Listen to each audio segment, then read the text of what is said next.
Les invito, mis amados hermanos, a abrir sus Biblias en Romanos capítulo 5. Romanos capítulo 5.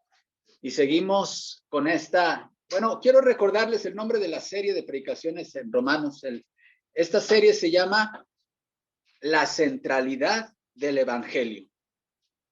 Y es que el Evangelio, hermanos, es el océano en donde vive el cristiano, es el lente a través del cual nosotros interpretamos la realidad. Es esa guía que nos guía a tomar decisiones, que nos dirige, que nos da luz. El Evangelio lo necesitamos los cristianos todos los días necesitamos el Evangelio. Y Pablo dedica todo un libro para desarrollar qué es el Evangelio. Y llegamos a esta sección del capítulo 5, y aquí como que surge una subserie, porque Pablo empieza una etapa en este desarrollo de ideas, hablando ahora de cómo el Evangelio tiene beneficios prácticos reales para este tiempo presente, para el aquí y el ahora. Los resultados de que Dios nos declare justos delante de Él. ¿Qué beneficios hay en que Dios nos declare justos? Y Pablo enlista varios beneficios aquí al inicio del capítulo 5, y ya hemos visto dos. A ver, mis hermanos, vamos a ver si han estado poniendo atención.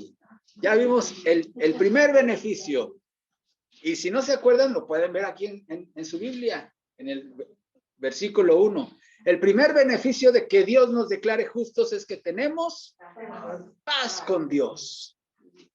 Y teniendo paz con Dios, tenemos paz interior también. Porque no puede haber verdadera paz emocional si no se ha resuelto el primer gran conflicto humano, que es la relación con Dios.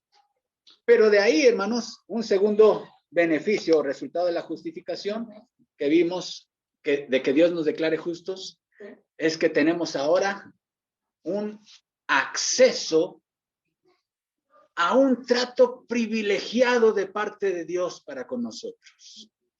¿Sí? Dios nos trata de una forma muy especial. Y Pablo lo dice, tenemos entrada por la fe a esta gracia. Y hacíamos la diferencia en el mensaje de hace 8 días entre la gracia general de Dios, que es para todos, y esta gracia de la que habla Pablo. Esta gracia es una gracia especial, un trato privilegiado que Dios le da solo a aquellos a quienes Él ha declarado justos delante de Él. Y veíamos muchas cosas en la Biblia, y muchos, hermanos. ¿Qué dice, por ejemplo, este salmo? El ángel de Jehová acampa alrededor de todos los seres humanos, de los que le temen y los defienden. Esa es una gracia especial. Romanos va a decir aquí el apóstol Pablo más adelante en el capítulo 8. Y sabemos que a los que aman a Dios, todas las cosas les ayudan a bien. Eso no aplica para todos, a los que aman a Dios. ¿Ven cómo hay una gracia especial? Jesús habló de esta gracia especial cuando dijo, mis ovejas oyen mi voz y yo las conozco y me siguen y yo les doy vida eterna y no perecerán jamás y nadie las arrebatará de mi mano. Jesús habló de esta gracia especial cuando dijo, mi paz os dejo, mi paz os doy. Yo no os la doy como el mundo la da, no se turbe vuestro corazón y tenga miedo. Vivimos en una esfera de un trato privilegiado de parte de nuestro Dios para nosotros, hermanos. Y esa es una gran bendición que resulta del estado de justificación. Pero hoy vamos a ver una tercera, hermanos. Dice el versículo 2, porque también tenemos entrada por la fe a esta gracia en la cual estamos firmes. Ya decíamos, esta firmeza, hermanos, no es porque nosotros seamos muy buenos cristianos, ¿verdad? Y nos aferramos con todas nuestras fuerzas. Bueno, sí nos aferramos a esta gracia, pero la gracia nos aferra a Cristo. Es justamente Dios quien se encarga de mantenernos firmes en este estado de gracia. Pero la tercera, hermanos, el tercer resultado o beneficio lo vemos en la segunda parte del versículo 2. Y, ¿qué dice? nos gloriamos en la esperanza de la gloria de Dios. Repita esa frase conmigo, iglesia, aquí. Y nos gloriamos en la esperanza de la gloria de Dios. Oremos. Padre, gracias, Señor, porque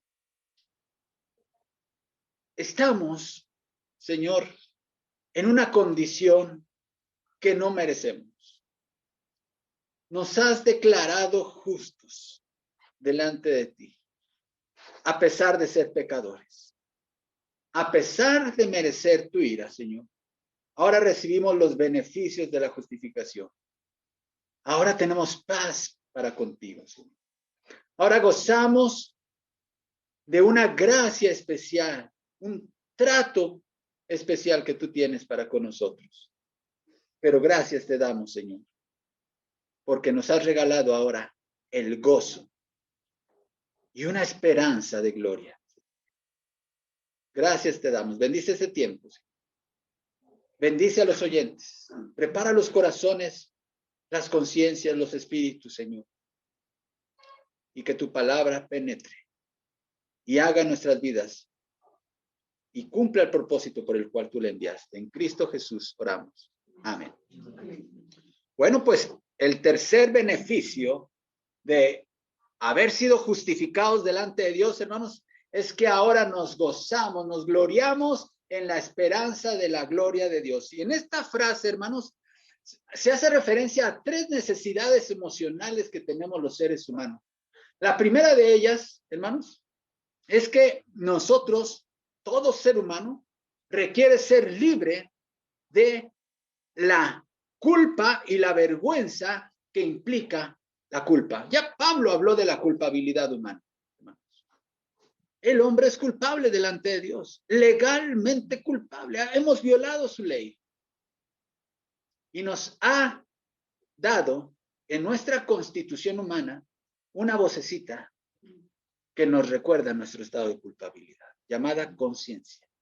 Y todos los seres humanos, eso es parte de la gracia común, por cierto, todos los seres humanos, Dios los dotó de esa voz incómoda que nos dice, eres culpable, necesitas arreglar las cuentas con Dios. Y hasta que no solucionamos el tema de la culpa, ¿y cuál es la solución al tema de la culpa? ¿Ir a terapia? No te va a solucionar. Ahí te podrán dar curitas, ¿verdad? Marchar. Pero ¿cuál es la solución definitiva al tema de la culpabilidad humana? El ser justificado delante de Dios a través de los méritos de Jesucristo. Esa es la solución definitiva a la culpabilidad humana. Pero la culpa humana, hermanos, está asociada desde Génesis a la vergüenza. Miren, la vergüenza es algo que no existía antes de que Adán y Eva pecaran en Edén. Una de las primeras manifestaciones que ocurrieron en la humanidad, en Adán y Eva, en aquel huerto, cuando pecaron y desobedecieron a Dios, fue esconderse de la presencia de Jehová, así lo dice. Antes de eso, ¿qué decían? Estaban Adán y su mujer desnudos y no se avergonzaban. No existía la vergüenza. La vergüenza existió a partir del pecado. Y la vergüenza, hermanos, es algo que acompaña al ser humano toda la vida porque está asociada a nuestro estado caído. Bueno, pues lo que está hablando Pablo con esta palabra, y ese es el primer punto, hermanos, de este sermón. Lo primero que en lo cual nosotros obtenemos es libertad del estado de vergüenza. Eso se refiere a la palabra gloriarnos. Esta palabra gloriarnos en el Nuevo Testamento, en la Biblia, hermanos, es la palabra griega kauhaumai. No necesitan aprendérsela, es una palabra suena muy rara y muy difícil.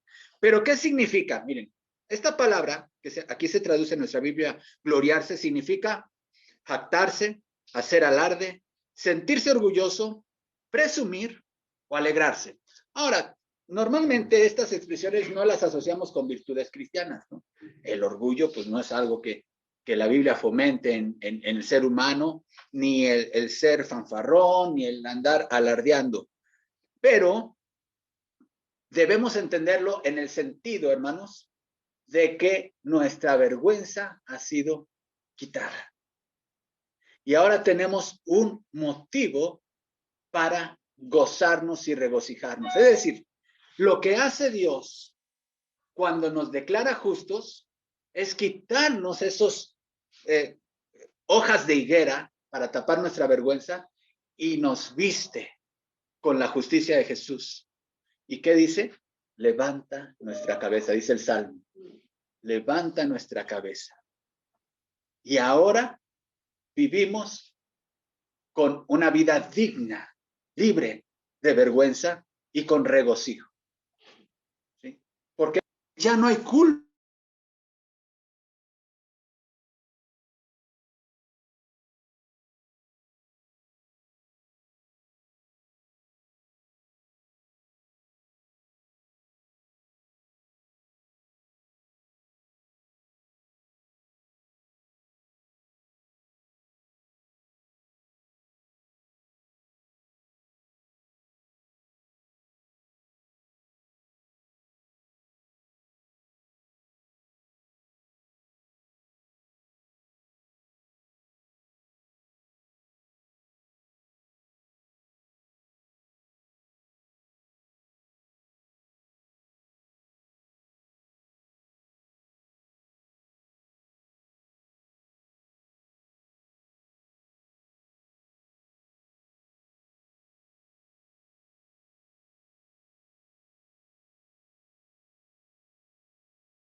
No es que la tendrá, no es que será una realidad futura, es que eso ya lo poseemos. Es decir, ya estamos justificados. Ya estamos reconciliados. Ya tenemos el perdón de nuestros pecados. Hoy, ahora, aquí, ya somos una nueva criatura. Ya tenemos vida eterna. Ya somos hijos de Dios. Ya le pertenecemos al Señor. Ya pertenecemos a la gran familia de redimidos. Ya tenemos acceso al Padre. Esas son realidades que ya poseemos, pero todavía no. Todavía no estamos completamente libres de la influencia del pecado. Todavía no estamos en el que será nuestro hogar definitivo. Todavía no hemos sido revestidos con ese cuerpo glorificado. Todavía no vemos a Dios. Todavía no estamos exentos de ser probados. Todavía no estamos libres de experimentar sufrimiento. Todavía no estamos libres de enfermedades. Todavía no vivimos en un mundo y en una realidad donde no exista la maldad. Todavía no vemos la renovación de la creación de la que habla la Biblia, cielos nuevos y tierra nueva. Es decir, el cristiano ya goza de una posición firme, segura y una realidad en Cristo, pero todavía espera algo en el futuro que está por cumplirse en su persona y en la creación de Dios. Y en esa esperanza, el Hijo de Dios se gloría. Esto podemos ver una ilustración de lo que hemos visto en las clases de escuela dominical con el pueblo de Israel. En aquel desierto, Israel ya era libre de la esclavitud. En aquel desierto, Israel ya era el pueblo de Dios. Ya tenían la ley de Dios. Ya tenían un pacto, una alianza con Dios, pero todavía no poseían la tierra. Todavía no eran un país en el sentido de un estado con un territorio. Es decir, todavía no disfrutaban de las bendiciones que Dios les había prometido. Y así está el cristiano en la actualidad. Ya gozamos de una posición especial con Dios, pero aún falta el cumplimiento pleno de las promesas de Dios. Y así como el pueblo de Israel en ese desierto eran probados, el cristiano y el pueblo de Dios hoy sigue siendo probado una y otra vez. Mis amados, vivimos en un mundo que si algo necesita hoy por hoy es esperanza. Pablo dijo, hablando de la muerte de los cristianos en la iglesia de Tesalónica, que estaban muy desconsolados porque ellos pensaban que la venida de Cristo iba a ocurrir mientras nadie de los cristianos muriera, es decir, pero empezaron a haber muertes en esa iglesia y empezaron a preocuparse los hermanos, dicen, ¿qué va a pasar con ellos? Pablo les escribe, hermanos, no quiero que ignoréis lo que sucede con los que ya murieron, para que no os entristezcáis como nosotros que no tienen esperanza. Es decir, nosotros somos un pueblo con esperanza que vive en un mundo sin esperanza, mis amados hermanos. Así debemos conceptualizarnos. Si el mundo necesita esperanza, nosotros somos el único pueblo que tiene esperanza. Ningún otro sistema religioso, filosófico, psicológico, académico puede brindar la esperanza que el evangelio le da al pueblo de Dios. Somos un pueblo que tiene esperanza, y esta esperanza, hermanos, como lo hemos dicho en muchas ocasiones, no es un deseo con altas probabilidades de que quizá no se cumpla, sino de una seguridad, una certeza, algo que realmente se cumplirá. Solamente estoy esperando el día que llegue y lo espero con ansias. No es algo que deseo que demore mucho todavía. Como algunos cristianos no dicen, no, que todavía no venga. ¿Cómo puedes decir que todavía no venga el Señor? Si es la esperanza bienaventurada, lo que dice el Nuevo Testamento, lo que dice Pablo. Hay un himno, a ver qué día lo cantamos. Ojalá fuera hoy, dice ese himno. Ojalá fuera hoy. Ese es el corazón, ese es el sentir del cristiano. Imagínense que hoy fuera el día en que veamos cara a cara a nuestro Señor Jesucristo y nos arrojemos a sus pies en adoración. Ese va a ser el día más importante de nuestra existencia, cuando veamos al Señor en toda su gloria. Esa es la esperanza del cristiano. Y eso nos lleva, mis amados hermanos, al tercer y último punto de esta predicación. Ya dijimos que Dios nos regala la capacidad de regocijarnos, nos quita la vergüenza y nos permite gloriarnos en esta esperanza, pero esta esperanza es de la gloria de Dios. Ahora Pablo está hablando de algo que para los lectores judíos de Roma era algo imposible, hermano. La Shekinah, esta palabra hebrea, que se refiere a la gloria de Dios cuando llenaba el tabernáculo, por ejemplo, cuando llenaba el templo, cuando estaba en aquel monte Sinaí, o lo que vio Isaías en esa visión del templo. Hermanos, ¿qué pasaba con alguien que intentaba acercarse, siquiera tocar el monte cuando estaba la gloria de Dios? Moría porque ningún ser humano tiene acceso a la gloria de Dios. Pablo ya lo dijo versículos atrás, por cuanto todos pecaron y están destituidos de la gloria de Dios. Ahora, eso lo entendía muy bien el judío, es cierto.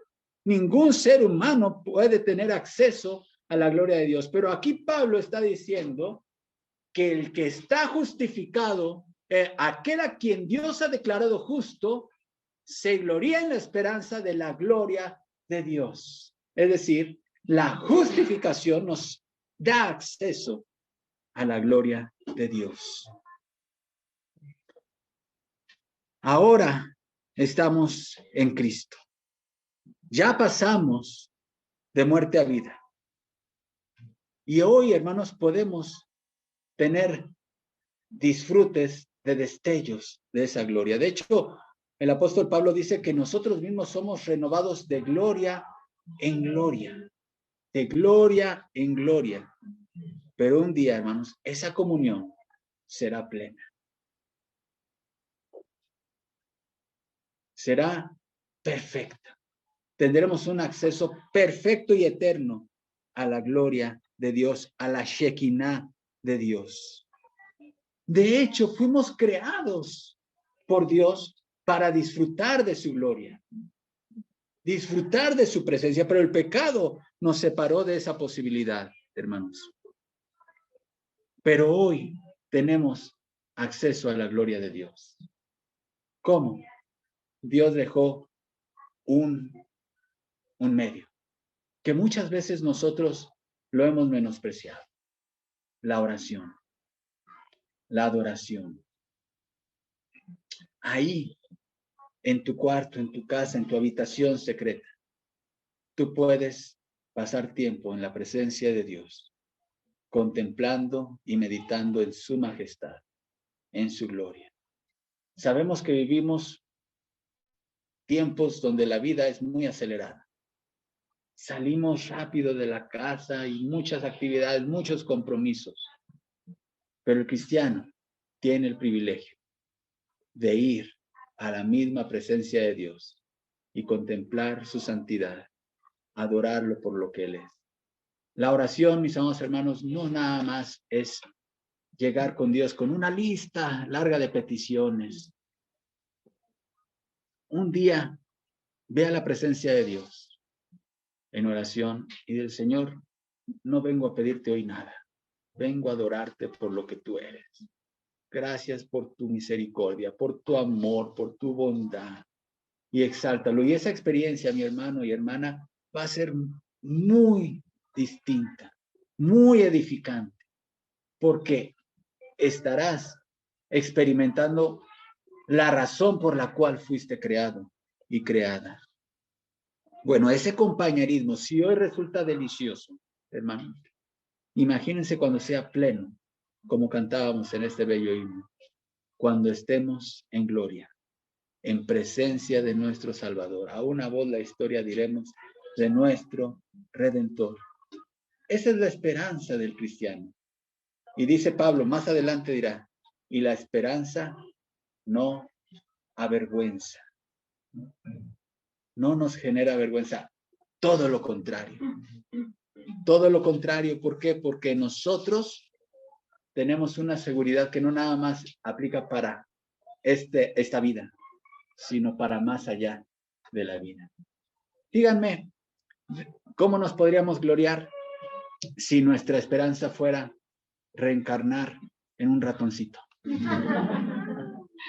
Nos podríamos sentir orgullosos de esa esperanza. O nos podríamos sentir orgullosos de que al morir acabó nuestra existencia. Esa es una esperanza de la cual uno se puede jactar, ¿no? La esperanza de la cual nos podemos sentir orgullosos. De que un día estaremos en la gloria de Dios por toda la eternidad, hermanos. ¿Cómo no predicar el evangelio? Yo me gozaba el martes con mi hermano Rafael y hablándole del evangelio. Y después su hermano Samuel, me manda un mensaje diciendo que tuvo una plática con él y que él estaba seguro, después de escuchar esa, de que lo que Dios decidiera, él sabía a dónde iba a ir. Lo que les dijo Sebastián a ustedes, mis hermanos. No vencer el miedo a la muerte es lo más importante que el ser humano necesita para vivir esta vida con seguridad y con plenitud. Y solamente el evangelio de Jesús puede hacerlo. Prediquemos ese evangelio, iglesia. Hagamos más esfuerzo porque este mensaje llegue a cada vez más y más personas. Seamos intencionales en llevar esta esperanza al mundo que vive sin esperanza. Oremos. Padre, gracias te damos porque nos has liberado de la vergüenza que trajo sobre nosotros nuestra culpa por el pecado. Gracias te damos por la cruz de Cristo, porque Él llevó nuestra vergüenza por nosotros, Padre. Él llevó nuestro pecado por nosotros. Nuestra culpa, Él la llevó en la cruz. Gracias porque a través de su cruz, tú nos has declarado justos a quienes por fe hemos creído en tu Hijo Jesucristo y lo hemos recibido y confesado como nuestro Señor y nuestro Salvador. Único y suficiente, Padre.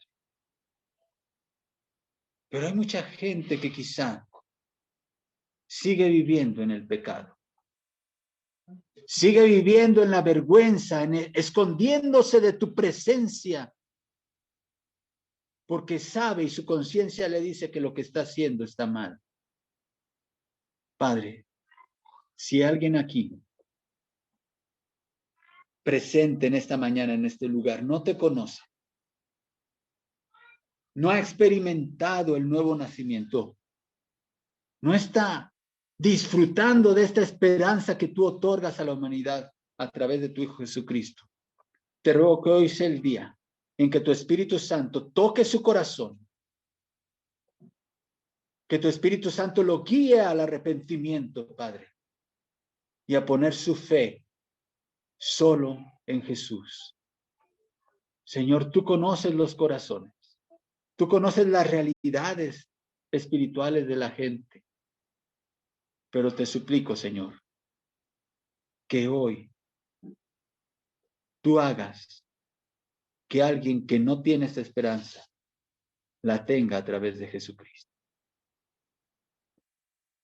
Siga la iglesia con los ojos cerrados, no concluyo la oración. Quiero concluir de esta manera. Si alguien hoy en este lugar se encuentra presente y dice, después de escuchar este mensaje, me doy cuenta y tengo que ser honesto, yo no tengo una relación con Dios.